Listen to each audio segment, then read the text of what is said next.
Ringkasan Alkitab Perjanjian Lama, Kitab Yosua. Kitab Yosua adalah kitab yang menceritakan bagaimana Allah membawa umatnya masuk ke negeri yang dijanjikannya. Tuhan tidak membawa mereka keluar dari perbudakan di Mesir untuk tinggal di padang gurun, tetapi membawanya untuk masuk ke negeri yang permai. Tujuan akhir Tuhan bukanlah di padang gurun, walaupun sebagian besar banyak yang mati di sana. Tujuan Tuhan adalah Kanaan, negeri perjanjian. Kitab Yosua adalah kitab yang isinya dipenuhi dengan kemenangan-kemenangan peperangan. Alangkah senangnya jika berperang dan memperoleh kemenangan. Kemenangan membuat hidupnya bersemangat, bersukacita, percaya diri. Jika kalah dalam peperangan akan lesu, lemah, dan binasa. Memang untuk mendapatkan negeri perjanjian, bangsa Israel harus berjuang melawan musuh-musuh, bukan berdiam diri saja. Bangsa Israel keluar dari perbudakan di Mesir pada hari Paskah. Demikian juga ketika mereka masuk ke Kanaan, terjadinya pada hari Paskah. Jadi di sini ada dua makna Paskah, yaitu keluar dari perbudakan dosa dan masuk ke dalam negeri perjanjian. Paskah bukan hanya dimerdekakan dari dosa, tetapi juga menikmati hidup dalam janji-janji Tuhan. Kanaan adalah negeri yang dijanjikan Allah kepada Abraham. Ini negeri yang terbaik, tetapi negeri ini harus diambil dengan perjuangan, sebab iblis tidak ingin negeri ini menjadi milik umat Tuhan. Demikian juga Tuhan ingin kita mengambil semua yang menjadi milik Tuhan untuk kita kelola sehingga menguntungkan pekerjaan Tuhan. Yosua memimpin bangsa Israel masuk ke negeri perjanjian melalui peperangan-peperangan. Demikian juga Roh Kudus memimpin kita dalam peperangan iman untuk mengambil warisan yang disediakan oleh Kristus. Ada banyak harta pusaka yang dimiliki Yesus karena kemenangannya di Golgota. Harta itu diberikan kepada kita. Mari kita mengambilnya, mari kita menikmati pusaka Tuhan itu. Kitab Yosua merupakan lanjutan dari kitab Ulangan, sehingga sebenarnya kedua kitab itu tidak dapat dipisahkan. Sehingga ada yang mengatakan seharusnya kitab Yosua masuk menjadi bagian Pentatuk, sehingga menjadi Heksatuk, 6 kitab. Isinya adalah laporan tentang kemenangan bangsa Israel dalam usaha menaklukkan dan memiliki negeri perjanjian.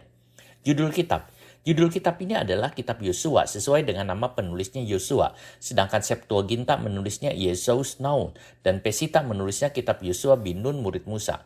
Kitab ini bukan riwayat hidup Yosua walaupun memakai judul Kitab Yosua. Ini riwayat umat Tuhan, ini bagian dari rencana Allah dalam diri umatnya. Yosua masuk dalam rencana Allah, sehingga seolah-olah buku ini riwayat Yosua, padahal bukan. Yosua menulis hampir seluruh isi kitab ini, kecuali bagian terakhir yaitu Yosua 24 ayat 29-33, ditulis oleh Eliezer bin Harun, dan Yosua 24 ayat 26 ditulis oleh Pinehas bin Eliezer. Ayat-ayat ini menyinggung tentang kematian Yosua dan imam besar Eliezer. Riwayat hidup Yosua. Yosua adalah anak Nun, anak Hur dari suku Efraim, lahir di Mesir dan berada dalam perbudakan bersama dengan orang Israel lainnya. Sebab itu Yosua tidak asing dengan keterikatan dan jeritan hati umat yang akan dipimpinnya. Nama sebenarnya Hosea, bilangan 13:16, atau Osea yang artinya adalah keselamatan. Tetapi Musa memanggilnya dengan nama Yosua atau Yehosua, artinya ia akan menyelamatkan atau keselamatan dari Yehova. Dan memang ternyata Allah memakainya menjadi penyelamat. Pertama kali namanya disebut ketika Yosua memimpin peperangan melawan bangsa Amalek. Keluaran 17 ayat 8-16. Amalek adalah keturunan Esau yang melambangkan kedagingan atau sifat daging yang mengganggu perjalanan rohani umat Tuhan. Bangsa ini harus dihancurkan total dan tidak boleh hidup lagi, supaya rohani umat bisa bertumbuh. Ia dipilih oleh Musa untuk menjadi pelayannya atau pelayan pribadi. Keluaran 24:13. Yosua memiliki hati hamba dan dengan rendah hati melayani Musa. Allah selalu mempromosikan orang-orang yang memiliki hati hamba. Dalam 2 Raja-Raja 3 ayat 11, Elisa menjadi pelayan Elia. Pada Elisa tadinya seorang yang kaya raya, tetapi ia bersedia menjadi pencuci tangan Elia. Bukan suatu kebetulan bahwa Yosua menjadi pengganti Musa dan Elisa pewaris Elia. Itu karena mereka memiliki hati hamba. Yesus berkata, jika seseorang ingin menjadi yang terdahulu, hendaklah ia menjadi yang terakhir dari semuanya, dan pelayan dari semuanya. Markus 9:35. Orang yang memiliki hati hamba akan dipromosikan untuk menjadi yang pertama dalam kerajaan Allah. Ketika Musa menerima Taurat di Gunung Sinai, Yosua pun hadir di sekitarnya. Keluaran 24:13. Ia menjadi penjaga tenda pertemuan ketika Musa bertemu dengan Tuhan. Yosua tetap tinggal di hadirat Allah, berusaha untuk membina suatu hubungan yang intim dengannya. Tuhan menanamkan banyak hal yang baik ke dalam kehidupan Yosua ketika tinggal di dalam hadirat Allah. Allah menaruh roh yang lain dan iman yang teguh, bilangan 14 ayat 6-9. Definisi terbaik dari pelayanan adalah apa yang Tuhan tanamkan di dalam hati kita ketika kita meluangkan waktu di dalam hadirat-Nya.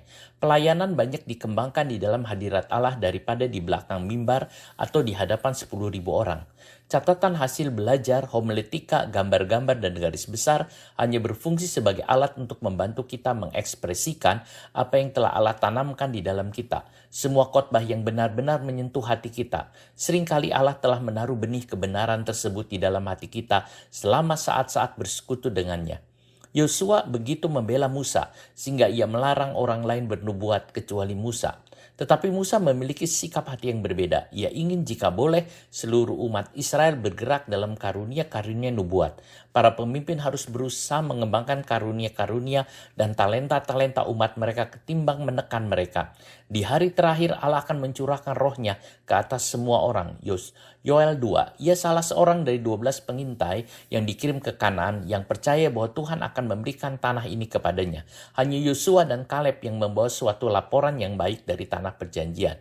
Ke-10 pengintai lainnya malah menimbulkan ketakutan dan ketidakpercayaan di antara umat, sehingga mereka menolak bergerak ke tanah perjanjian. Akhirnya Yosua dan Kaleb berdua saja dari generasi mereka yang berhasil masuk ke tanah perjanjian. Yosua telah lebih dulu merasakan tanah Kanaan sebelum merebutnya. Setiap pemimpin perlu merasakan apa yang Allah sediakan baginya dan bagi orang-orang yang akan dipimpinnya. Bila telah merasakan sedikit apa yang menjadi harta pusaka kita, maka kita akan memiliki kerinduan untuk terus mendesak maju melewati pengalaman padang gurun yang lama dan kering. Yosua dan Imam Eliezer dipercaya untuk membagi tanah Kanaan kepada suku Israel. Ini adalah berkat dan hak istimewa para pemimpin yang setia. Allah memberi kehormatan untuk menempatkan orang-orang ke dalam harta pusaka dan panggilan mereka kepada orang-orang yang setia. Mazmur 45 ayat 17. Musa memberi semangat kepada Yosua atas perintah Tuhan. Orang muda membutuhkan pertolongan dan dorongan ketika mereka memulai perjalanan sebagai pemimpin. Tidak ada pemimpin yang dapat mereproduksi masa lalu, karena kehidupan terus mengalami kemajuan. Setiap generasi yang baru memiliki suatu tugas baru, yang dalam berbagai cara berbeda daripada generasi sebelumnya. Kita harus bergantung kepada Tuhan, sehingga kita dapat memimpin umat yang Ia percayakan kepada pemeliharaan kita. Ketika Musa mati, Yosua menggantikan kedudukan Musa sebagai pemimpin untuk membawa umat Tuhan ke negeri perjanjian. Musa harus mengalihkan kepemimpinan bangsa Israel kepada Yosua. Musa menumpangkan tangan ke atasnya dan mengimpartasikan jubah dan urapannya. Lalu Musa meninggal. Yosua berumur 85 tahun ketika menggantikan Musa. Menurut Yosefus, Yosua mati dalam usia 110 tahun dan dikubur di Timnat Serah, wilayah Efraim. Survei kitab Yosua. Kitab ini dibagi menjadi 2 bagian, yaitu pasal 1-12 menceritakan peristiwa penaklukan atas negeri itu, dan pasal 13-24 menceritakan tentang pembagian negeri Kanaan di antara suku-suku Israel. Sejarahnya meliputi kurang lebih 25 tahun, dimulai dari kematian Musa dan berakhir sampai kematian Yosua. Kitab Yosua dimulai pada saat kitab Ulangan berakhir. Israel masih berkemah di dataran Moab, di sebelah timur Yeriko dan sungai Yordan. Amin. Haleluya.